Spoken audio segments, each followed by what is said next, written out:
레위기 4장 1절부터 21절 말씀입니다. 여호와께서 모세에게 말씀하여 이르시되 이스라엘 자손에게 말하여 이르라.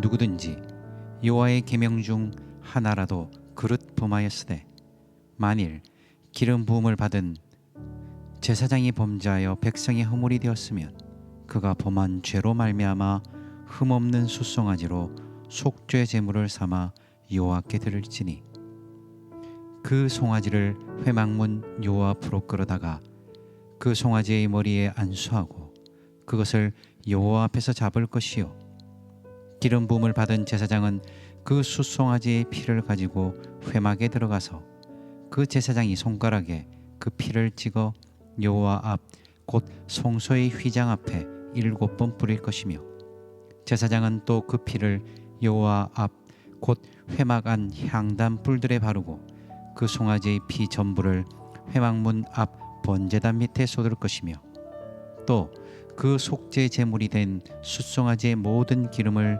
떼어낼지니 곧 내장에 덮인 기름과 내장에 붙은 모든 기름과 두 콩팥과 그 위의 기름 곧 허리 쪽에 있는 것과 간에 덮인 거풀을 콩팥과 함께 떼어내되 화목제 제물의 소에게서 떼어냄 같이 할 것이요 제사장은 그것을 번제단 위에서 불사를 것이며 그 송아지의 가죽과 그 모든 고기와 그것의 머리와 정강이와 내장과 똥 곧 그 송아지의 전체를 진영 바깥 재버리는 곳인 정결한 곳으로 가져다가 불로 나무 위에서 사르되 곧 재버리는 곳에서 불사를 지니라. 만일 이스라엘 온 회중이 여호와의 계명 중 하나라도 부지 중에 범하여 허물이 있으나 스스로 깨닫지 못하다가 그 범한 죄를 깨달으면 회중은 숫송아지를 속죄제로 드릴지니 그것을 회막 앞으로 끌어다가 회중의 장로들이 여호와 앞에서 그 숫송아지의 머리에 안수하고 그것을 여호와 앞에서 잡을 것이요 기름 부음을 받은 제사장은 그 숫송아지의 피를 가지고 회막에 들어가서 그 제사장이 손가락으로 그 피를 찍어 여호와 앞 휘장 앞에 7번 뿌릴 것이며 또 그 피로 회막 안 여호와 앞에 있는 제단 뿔들에 바르고 그 피 전부는 회막문 앞 번제단 밑에 쏟을 것이며 그것의 기름은 다 떼어 제단 위에서 불사르되 그 송아지를 속죄제의 수송아지에게 한 것 같이 할지며 제사장이 그것으로 회중을 위하여 속죄한즉 그들이 사함을 받으리라. 그는 그 수송아지를 진영 밖으로 가져다가 첫 번 수송아지를 사름같이 불사를 지니 이는 회중의 속죄제니라. 아멘. 반갑습니다. 오늘도 하나님의 말씀이 여러분의 힘과 여러분의 기쁨, 여러분의 모든 것이 되기를 주의 이름으로 축복합니다. 오늘 이 아침에도 우리 함께 레위기 말씀을 나눠보겠습니다. 레위라고 하면 우리가 먼저 이렇게 마음속에 드는 게 항상 라는 겁니다. 그런가요? 지루해 보이고 난해해 보이고 반복적인 것 같고 뭔가 너무 디테일한 것 같고 그래서 레위기에 대한 선입관들이 많이 있습니다. 그리고 레위기를 딱 펴는 순간부터 레위기에 대한 그 선입관이 작동하면서 그것에 따라서 그냥 레위기가 좀 몸이 건조하게 넘어가거나 이렇게 우리가 성경 읽기 할 때나 한번 보는 그 정도 차원으로 멈추죠. 우리가 어제도 나눴습니다만 레위기는 두 가지로 요약할 수 있습니다. 첫째는 출애굽한 구원받은 백성들이 이 출애굽한 이후에 정말 우리의 주인은 누구냐, 나의 주인은 누구냐, 즉 내가 누구를 예배하는가. 이 제사라는 것은 결국 예배니까요. 그래서 내가 누구를 예배하면 그 누구라는 것이 바로 하나님이시니까 그럼 하나님을 예배한다는 것은 어떤 것인가? 어떻게 예배한다는 것은 뭐냐면 어떤 방법이 중요해라기보다는 그 방법이 우리에게 던져주는 것, 즉 하나님이 원하시는 대로 예배하는 것, 즉 하나님이 예배의 주인공, 하나님이 우리 인생의 주인이다라는 고백 첫째. 두 번째는 하나님만을 정말 우리가 진정추로 고백하고 예배한다면 그렇다면 우리의 삶은 어떻게 되어야 하는가? 이 예배와 삶은 절대 분리될 수 없고 우리의 믿음과 우리의 삶은 분리될 수 없지 않습니까? 그래서 이 레위기는 예배와 삶, 나의 신앙과 나의 현실, 이것이 어떻게 연결되는지를 우리에게 보여주고 있는 아주 중요한 말씀이라고 여러분에게 말씀드렸습니다. 그래서 우리가 레위기를 묵상해 가면서 지루하다, 난해하다, 답답해, 뭐야 이렇게 하지 마시고 이런 관점, 나의 주인은 누군가? 내 주인이 하나님이시라면 나의 삶은 어떠해야 하는가? 이런 관점에서 함께 묵상해 가면 좋겠습니다. 레위기가 지금 이제 우리가 현재 4장을 보고 있는데요. 1장부터 7장까지는 구약의 5대 제사가 나옵니다. 번제, 소제, 화목제, 속제제, 속건제. 제가 화면으로 이렇게 보여드리고 있을 텐데요. 그래서 번제가 있고 소제가 있고 화목제가 있고 속제제, 속건제가 있습니다. 번제는 짧게 요약해서, 물론 긴데 짧게 요약하자면 하나님 앞에 내 인생 전부를 정말 전적으로 헌신합니다. 위탁합니다. 올려드리는 제사고요. 소제는 우리가 곡식으로, 즉 고기를, 이 제물을 고기를 구할 수 없는 경우는 어쨌든 이 곡식에 또 추수가 있기 때문에 이 곡식으로 하나님 앞에 드리는 제사, 이 소제. 그리고 화목제는 우리가 하나님 앞에 특별히 감사할 일이 있거나 아니면 일상 속에서 감사, 어떻게 됐든 감사할 일이 있어서 하나님 앞에 제물을 드릴 뿐 아니라 그것을 이웃과 함께 나누며 서로 축복하고 서로 회복해가는 화목제. 또 속제제는 죄의 용서에 관한 그런 제사이고요. 속건제는 이 특별히 재물적인 경제적인 손해가 발생했을 때 그것이 하나님의 계명, 즉 뭐 11조라든지 뭐 첫 태생을 드린다든지 어떤 형태로든지 하나님께서 주신 그 계명으로 말미암아 우리에게 있는데 그것이 경제적인 손해, 즉 뭐 11조를 안 드렸다든지 뭐 이런 거 있지 않습니까? 분 아니라 또 이웃과의 관계 속에서 발생하는 재물과 배상에 관한, 즉 재물의 배상에 관한 이 제사입니다. 그래서 속죄제가 죄의 용서가 초점이라면 속건제는 죄의 배상이 초점인 제사인 거죠. 그래서 뭐 꼭 이걸 다 외우실 필요는 없지만 그래도 알고는 있어야겠죠. 번제, 소제, 화목제, 속죄제, 속건제, 이 정도는 알고 계시면 좋겠습니다. 자, 속죄제의 핵심은요, 우리가 본문 레위기 4장 2절에 보면 이렇게 나옵니다. 이스라엘 자손에게 말하여 이르라. 누구든지 여호와의 계명 중 하나라도 거듭 범하였으되, 즉 범죄에 관한 얘기가 나옵니다. 아까도 말씀드렸듯이 우리가 범한 죄, 그 죄의 용서에 관한 제사거든요. 그래서 3절에도 보면 이 범한 죄, 제사장이 범한 죄, 그리고 14절에도 보면 온 회중이 범한 죄, 이 바로 죄입니다. 속죄제는 한마디로 죄를 사람의 힘으로 스스로 해결할 수 없다. 즉 인간이 노력해서 해결되지 않는다는 것을 가르쳐 줍니다. 우리는 열심히 종교적인 보상행위를 해요. 막 뭐 봉사를 한다든지, 뭐 열심히, 이게 뭐 섬김이나 봉사가 다 필요 없다 이런 얘기 아닌 거 아시죠? 열심히 섬긴다든지, 뭐 열심히 보상적인 어떤 행동을 해서 그것이 어떤 죄를 어떤 상치시키고 어떤 뭔가 이렇게 가격을 매겨줘서 등가를 마련해줘서 보상이 되지 않을까. 자꾸 그런 식으로 우리는 어떤 죄의 문제를 접근하는 경우가 참 많거든요. 우리는 스스로 죄를 해결할 능력도 없다. 그리고 우리가 그 죄를 용서받을 자격도 없다. 이것을 고백하면서 하나님의 은혜를 구하고 그저 하나님 앞에 엎드리는 것이 바로 속죄제인데, 우리는 좀 다른 형태의 삶을 자꾸 추구하기도 하죠. 그래서 이 속죄제는 바로 하나님의 은혜를 깊이 깨닫게 하는 바로 그런 제사입니다. 그래서 2절과 13절에 보면 속죄제의 대상이 특별히 부지 중에 범한 자라고 나와요. 의도하지 않았거나 아니면 망각했거나 잊어버렸거나 어떻게든 이 부지 중에 범한 죄라고 나옵니다.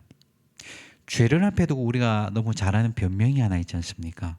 나는 몰랐습니다. 우리 아이들도 혼내다 보면 저는 모르는데요, 저는 안 했는데요. 이것은 왜 그렇습니까? 나는 몰랐기 때문에 이 책임에서 조금이라도 면탈, 어떤 책임을 조금 더 배제할 수 있다, 내가 이 책임에서 좀 회피할 수 있다라는 어떤 자기 방어 본능이라고 할 수 있죠. 제가 그런 거 너무 잘하는 것 같아요. 제가 안 했습니다. 뭐 아니면 제가 잘못했습니다. 뭐 이런 부분에서 제가 잘 몰랐습니다. 뭐 제가 모르고 이랬습니다. 항상 그런 식으로 우리가 방어 본능을 많이 펴냅니다. 하지만 이 속죄제 중에 이 부지 중에 지은 죄라고 이렇게 하나님 꼭 집어서 얘기하잖아요. 물론 고의적인 죄를 지은 사람은 죽여라 그랬습니다. 본문은 나중에 또 되면 묵상하고요. 어쨌든 이 속죄제를 하면서 부지 중에 지은 죄라도 그것을 속죄해야 된다. 우리는 그것을 피해가거나 잊어버리거나 좀 이렇게 사라지기를 바라지만 하나님은 그 부지 중에 지은 죄라도 철저하게 요즘 말로 털고 가십니다. 왜 그럴까요? 우리의 죄를 기어코 덜추어내서 기어코 밝혀내서 우리를 막 짓밟으며 너는 이런 존재야 막 이렇게 짓밟으면서 쾌감을 누리시는 분이신가요? 아니겠지요. 죄는 사랑의 배반이고 변절이고 관계의 단절을 뜻합니다. 우리가 드라마 대사에 이런 거 있었잖아요. 사랑에 빠진 게 죄는 아니잖아. 예, 죄입니다. 예. 하나님과의 사랑에 이탈하는 것, 하나님과의 관계가 무너지는 것이 바로 죄지 않습니까? 죄를 인정하고 용서를 구하는 것보다는 죄에 빠진 스스로를 자꾸 합리화하고 정당화하는 것이 우리의 본능일지인데 그것이 바로 속죄제 앞에서 무너지게 하는 것이죠. 속죄제 앞에서 우리는 부지 중에 지은 죄라도 우리가 혹시라도 있고 아니면 우리의 실수를 저지른 죄라 할지라도 하나님은 그 모든 것이 속죄제의 대상이고 용서받아야 하는 죄라는 것입니다. 이것은 속죄제는 나의 패배, 하나님의 win, 하나님의 승리 이런 거 아닌 거 아시죠? 그것은 죄가 발견됨으로 말미암아서 즉 이 죄가 노출되고 죄가 하나님 앞에서 드러나고 죄가 인정되어지고 그래서 우리가 제물에다가 우리가 그 죄를 전가해서 우리가 하나님 앞에 드리는 그것을 통해서 뭘 얘기합니까? 바로 나 스스로는 이 죄를 해결할 수도 없고 이 죄를 용서받을 수도 없습니다. 용서할 자격도 없고 능력도 없습니다. 오직 하나님만이 이 죄를 용서하실 수 있으며 우리가 가야 할 곳은 바로 이 죄를 즉 하나님과 이 관계가 떨어진 것, 단절된 것이 회복되는 것만이 내가 가야 할 유일한 목적입니다. 하나님과의 관계 회복이 없이는 내 인생은 살 수 없습니다. 라는 바로 속죄제의 가장 핵심적인 이유라고 할 수 있습니다. 우리가 오늘 읽었던 이 4장 1절부터 21절은 특별히 이 속죄제에 있어서 이게 이제 속죄제에 좀 재밌는 재밌다고 표현은 좀 웃깁니다만 이것이 좀 흥미로운 부분인데 속죄제는요 계층이나 신분에 따라 이 제사 드리는 방식이 좀 달라집니다. 즉 제물의 차이, 그다음 이 피를 처리하는 방법의 차이, 그다음 남은 고기의 처분의 차이가 있습니다. 먼저는요 제물이 차이가 나요.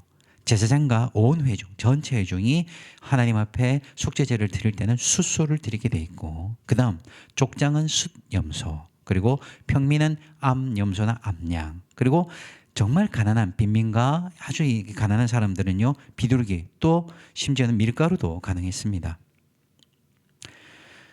그래서 이게 신분에 따라 이 제물이 차이가 나는 것이 있죠. 그 다음 또 어떤 차이가 있냐면 피를 처리하는 것이 좀 달랐습니다. 제사장과 온 회중에 우리가 오늘 읽었던 이 레위기 4장 1절부터 21절에 나오는 제사장과 온 회중은요 이 피를 내 성소의 향단에서 처리했지만 이 다른 그 피든 그러니까 족장 그리고 평민 이 가난한 사람이 드렸던 이 피를 처리하는 방법이 바깥에서 처리가 됩니다. 이게 좀 달라요. 또 제물의 고기를 섭취하지 않고 모두 태우는 것이 좀 다릅니다. 그러니까 이 제사장과 온 회중의 속죄제는요 무게나 이 모든 게 달라지는 거예요. 왜냐하면 제사장이 가지는 영적 그 당시의 지도자가 가지는 이 영향력, 무게의 문제였습니다. 그래서 3절을 보시면 뭐라고 나옵니까? 3절에 보면 이렇게 돼 있잖아요. 만일 기름 부음을 받은 제사장이 범죄하여 백성의 허물이 되었으며 자, 뭐를 똑같이 두고 있어요? 제사장의 죄와 백성의 허물이 바로 이어집니다. 제사장의 죄가 백성의 허물로 이어지는 거예요. 백성에게 재앙이 됩니다. 백성에게 큰 심판의 빌미가 됩니다.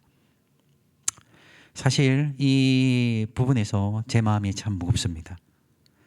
물론 여기서 우리가 말하는 제사장이 이제 신약으로 연결될 때는 어떻게 됩니까?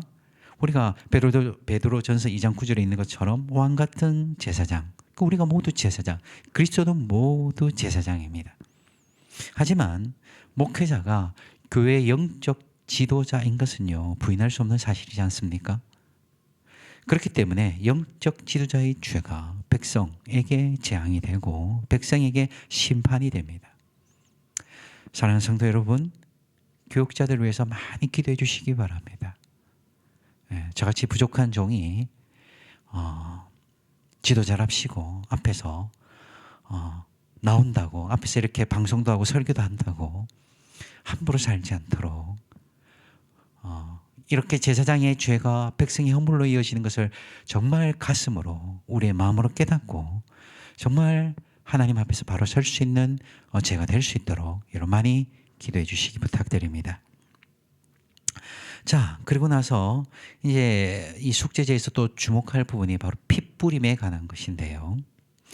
먼저 피는 생명을 뜻합니다. 생명을 의미합니다. 그래서 이 제사를 잘 보면 피가요 가득합니다. 이 무슨 호로도 아니고 그냥 이 피만 보면 그냥 피가 막 칠갑이 되잖아요. 뭐 칠갑을 이해하시는 분은 이해하실 겁니다. 완전 피로 칠갑이 됩니다. 이것은 뭘 뜻할까요? 그냥 이 뭐 하나님이 이런 호로적인 장면을 되게 즐기시는 분이신가? 아닙니다.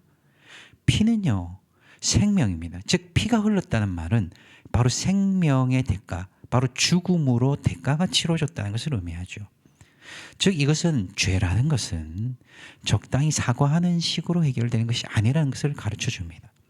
죄는 바로 죽음의 대가를 요구해요. 생명의 대가를 요구합니다. 그렇다면 왜 죄가 생명의 대가, 죽음의 대가를 요구합니까? 여러분, 죄는 뭐죠? 하나님과의 분리입니다.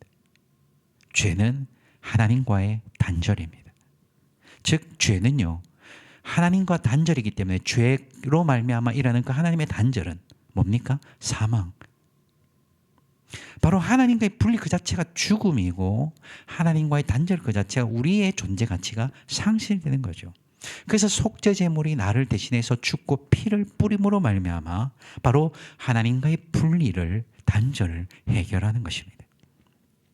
단순히 잔인한 고대 문화로서 피를 뿌린다거나 호러가 아닙니다. 바로 이 죄가 바로 하나님의 분리, 하나님과의 분리, 하나님과의 단절을 우리에게 가르쳐 주는 것이죠. 예수님께서 우리를 대신해서 속죄 제물이 되셨습니다. 성경에는 화목 제물로 이제 번역을 하긴 했지만 정확하게는 속죄 제물입니다. 속죄 제물이 되셔서 우리를 대신해 피를 뿌리시고 십자가에서 피를 쏟으시며 죽으셨습니다. 이것은 뭡니까? 바로 우리의 죄를 예수님께서 짊어지신 것이죠. 우리는 고개를 끄덕이면서 예수님 좀 참 좋은 일을 해주셨네. 예수님 감동이에요. 이런 것이 아니죠. 예수님의 이 속죄는, 예수님의 이 속죄 제물 되심은 단순히 그렇게 뭐 좀 잘했다, 고마워 이 정도의 차원이 아니라 바로 죄가 초래한 그 엄청난 대가, 우리 모든 인류가 저질렀던 하나님과의 분리와 단절에서 난 그 죄의 대가를 예수님이 속죄 제물로 짊어지신 것입니다. 그래서 우리는 이 속죄제를 통해서 예수님을 발견하게 되죠. 내가 죽었어야 할 때 그 자리에 나를 대해서 짐승이 죽지 않고 이제는 어떻게 된 것입니까? 예수님께서 죽으심으로 우리는 이제 하나님과의 살 길, 생로, 하나님을 대면할 길, 하나님과의 분리가 단절이 아닌 하나님과 함께 생명의 교제를 나눌 수 있는 회복이, 생명이 주어진 것입니다. 그리고 속죄제는 좀 또 다른 재미는, 재밌다고 자꾸 표현하니까 좀 웃긴데요. 어쨌든 좀 흥미로운 점은 다른 제사가 피를 이제 할 때는 끼얹는다는 표현인데, 끼얹습니다. 그러니까 벽에 이제 그 제단의 사면벽에다 끼얹게 되는데, 이 속죄제는 조금 달라요. 뿌바솥, 뿌리고 바르고 쏟습니다. 5절부터 7절, 16절부터 18절 여러분 나중에 꼭 본문 한번 보시면 좋겠습니다. 그래서 보면 사발에 피를 받습니다. 제물에 피를 받아서 손가락에 많이 묻힙니다. 그리고 이제 휘장 앞에 7번 뿌리고요. 그리고 향단 4뿔에다가 바릅니다. 그리고 제단 밑에 남은 피들을 다 쏟아요. 피가 이제 이렇게 제단에 그리고 주변에 계속 많아지죠. 그래서 여기서 중요한 것은 피 자체가 중요한 게 아니라 막 피를 막 이렇게 바르고 막 이렇게 해서 뭐 피가 특별한 능력 이런 거 아닌 거 아시죠? 피에 이 뿌림과 바름과 쏟아내면은 의미가 있습니다. why가 있는 것이죠. what, how를 할 때는 항상 why를 봐야 됩니다.